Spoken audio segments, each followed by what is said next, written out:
Alright guys, so today I want to bring you a video that has been long awaiting. I had a couple subscribers ask me, hey, can you make me a video? I want to see what inside of the skid steer look like with all of the tinted glass. And then again, a lot of people ask me, hey, I want to know how to operate these things. I want to see and just get an idea of what it's like and what it look like from inside, and how it actually functions. So today I'm gonna make a short video addressing that. I like I said, if you ask for something in the comment section, I'm gonna try to get back to it and get on top of it and try to bring you that content that you want to see. So today, that's what that video is based about.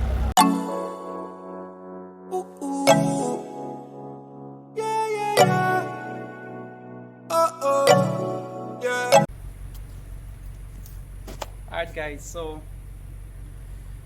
first thing you need to know about this machine, you know you need to know what you need, like as in to work around them. You need certain things like you need proper clothes on, you need a safety boot, steel toe preferably, and you would need a safety helmet as well, but I don't like using the helmet. I'm kind of a cowboy.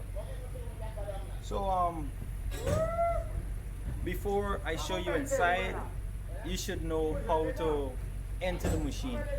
It's not just about just going in. There's a way that you go in the machine, because you could break yourself or you could break certain things. So the first thing you need to know, there's two step here, and there's a handle, and there's the door knob.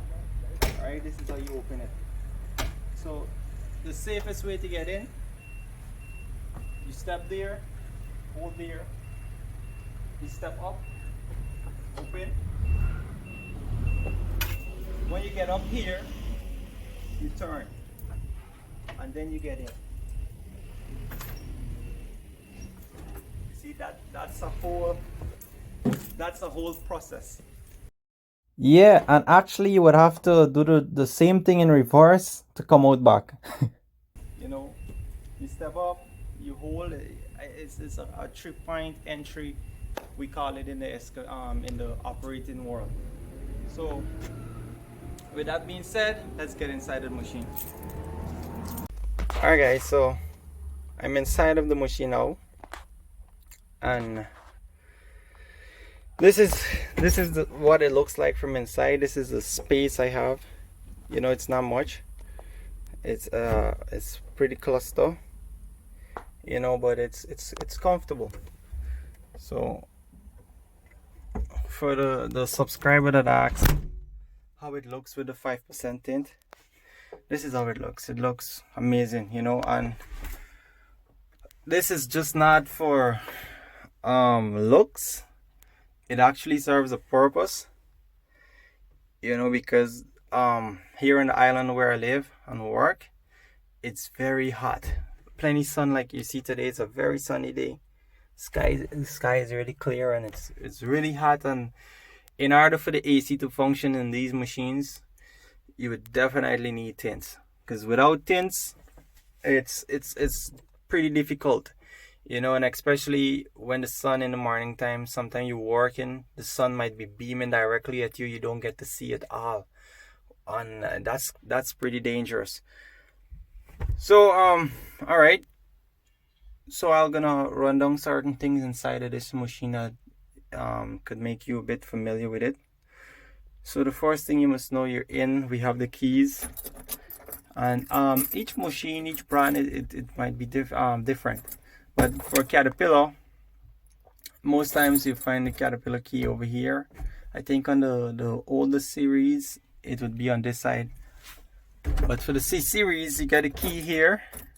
Then you have the park switch here, and you get a coupler, you get a bucket level, you get a this is just an auxiliary. This is a rabbit. You could like switching it there, you get to to activate the rabbit switch. So for those who don't know, the rabbit is a faster speed. You have turtle and you have rabbit. Turtle is slower, rabbit is faster. That is on your hand here. You know, it's on this trigger. So when this is switched off, you wouldn't get rabbit at all. You only get the one speed. Then you have your lights, and then you have an override switch that lock off everything on the controls. You wouldn't get to move the machine once that is locked. And then you have another auxiliary. And on this side, we have the AC. You know, AC and heater. Switch on and off AC and you control the speed. You know, there's not too much. And then over here you have your horn and other auxiliary stuff like for attachments and so on. Here we have the wiper. You know, the machine have to be on for that to function. And then we have the seat belt. And something you should know, that when you get into skid steer, nothing happens without these being down.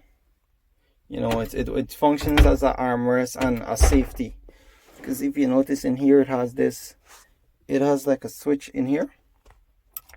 So when this go down, it presses that and then it would release stuff on the machine. We have our AC vents. And yeah, So I actually forget to mention the throttle. So we use this like when we have on a attachment, or we're doing a job where we want the machine to run at a high RPM. Pretty nice machine. And you get this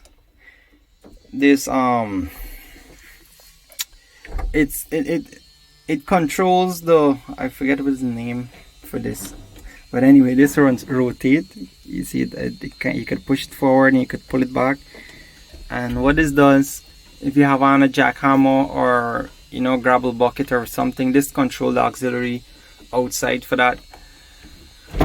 So let me go ahead and start the machine, and you would see what these levers do. What is the purpose for these levers that we have in here. So what you do, you start.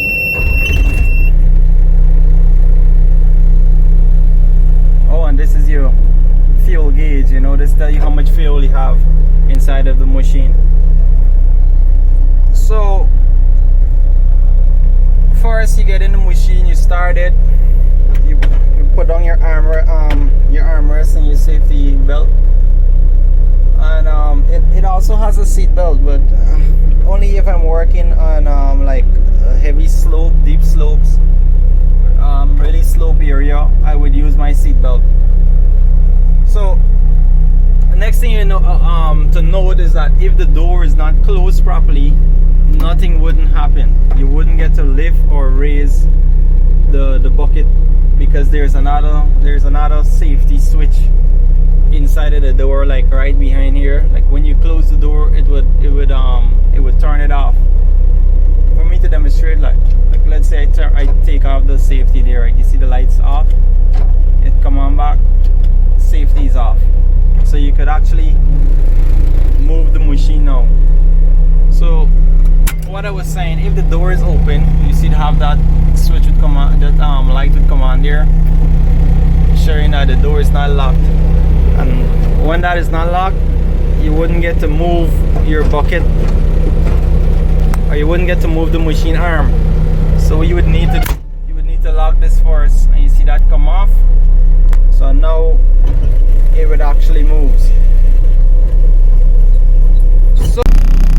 So the functions of the machine, right? So we have your right hand. Your right hand controls all the movement on the bucket arm. You pull this back to you, it goes up. You push it forward, it goes down. You pull it in, you pull it to the left, the bucket closes. You push it to the right, it opens. Let me raise it up so you can see. So you push it right, it opens. You push it left, it closes. You push it forward, it goes down. You pull it up,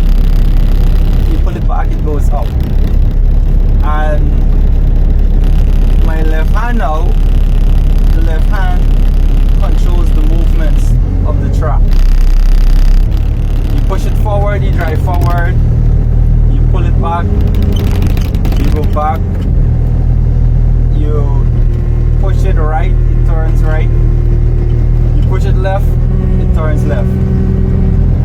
And that's pretty much the movements of it. You know, but the thing is,